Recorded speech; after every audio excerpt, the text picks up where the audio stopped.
Hello guys, welcome back to our channel.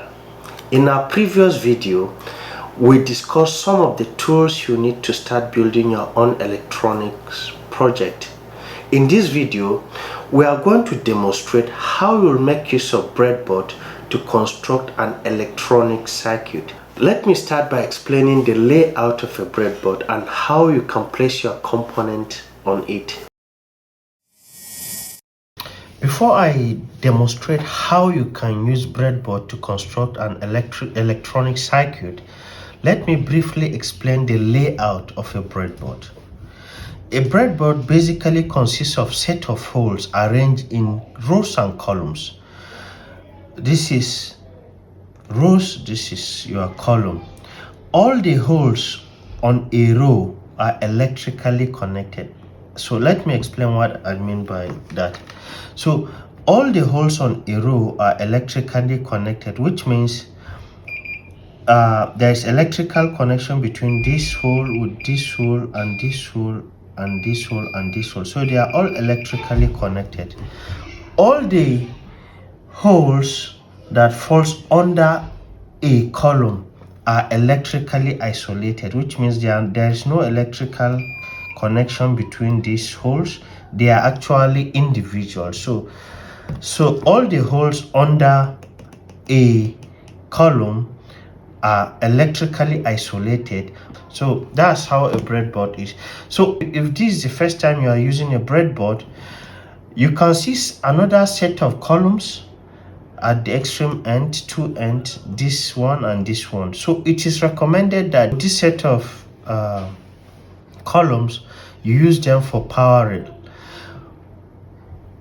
Unlike the main board, which is the middle, if you take this particular portion, all the holes on a columns are electrically connected. So let me demonstrate by showing you that all the holes are electrically connected. So basically, if you want to picture a breadboard, you can picture it into three parts. You can have first part or part A, the middle part, which is the main part, then you have another part. Recommendation has it that the two parts on the extreme left and right are used for power supply, while the middle part is used to construct the actual circuit. In situation whereby you want to construct a circuit that has many parts, or a slightly complex circuit that one board cannot be able to contain all the components, you can actually put the board together. There is provision. You can see this groove and you can see this support system. So all you need to do is to latch them together so you can cascade the board. That means you can put more than one board.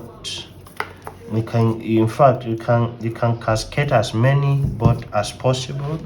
So you can see how you can add, or you can also remove, depending on what application you want to do. So but for this demonstration, we're going to use a single board. So I'm going to show you how to use a breadboard to now build a simple application. So let's start by biasing an LED. LED means light emitting diode. So light emitting diode is routinely used as an indicator in our TV set, remote control, to show an indication or to show a status of a device. So let me demonstrate how you can use a breadboard to now construct a very simple circuit. So let me start by drawing what we want to do.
So the value of the resistor depends on your power supply and the LED.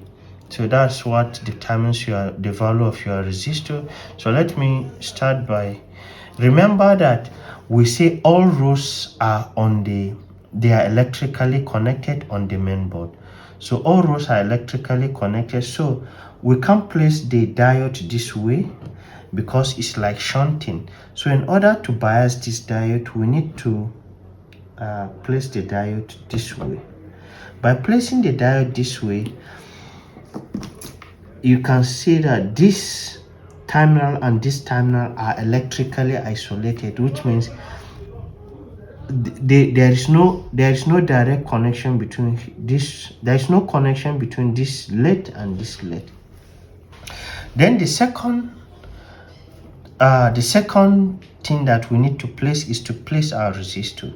So if you look at the position of our resistor, the resistor is positioned at the anode.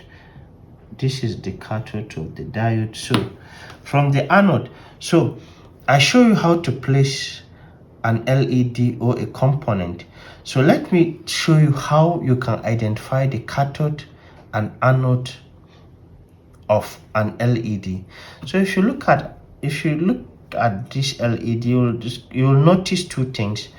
First, the leads are not the height of the leads are not the same. So usually, or as a matter of convention, the shorter lead is actually your cathode, while the terminal with a longer lead is actually your anode.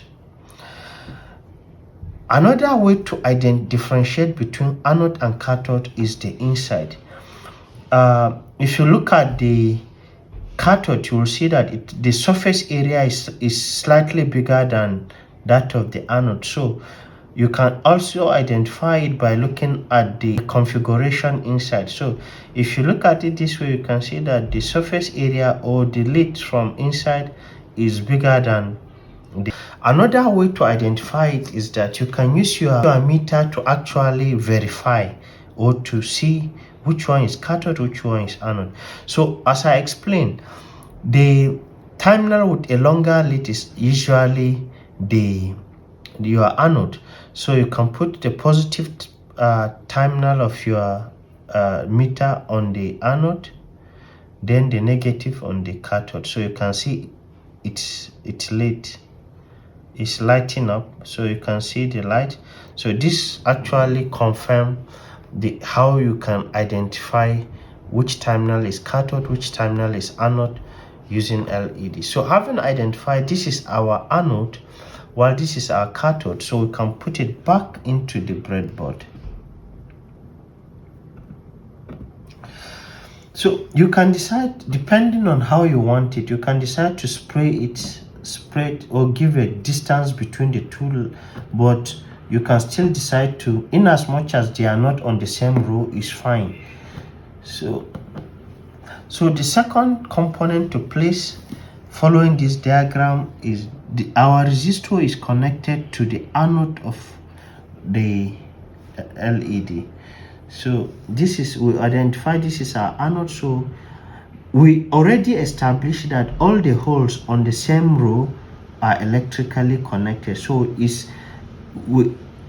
doesn't matter which of the holes we use, as long as they are on the same row is fine. So we can put it and we can give a distance, a convenient distance, depending on how convenient you want it to be. What we effectively achieve here is we connect a resistor to the anode of an LED. The next point is to connect the cathode to the battery supply. The cathode to the battery supply, then the other end of our resistor to the positive part of the battery supply. So this is negative. So how do we do it? So we have our battery supply, and so there are two ways to do it. Either you can use a regulated power supply and adjust it to the voltage you want, So let's use 5 volt, or you can use 9 volt and connect it. So let's use this 9 volt and see how we can bias. So to use this plug, you need an adapter. So in there, once you put in the adapter, this is our positive lead and this is our negative. So from this schematic, the positive part of the battery goes to the resistor, while the negative part goes to the lead. Congratulations, you just constructed a simple electronic circuit. If you find this video useful to you, kindly hit the like button and subscribe.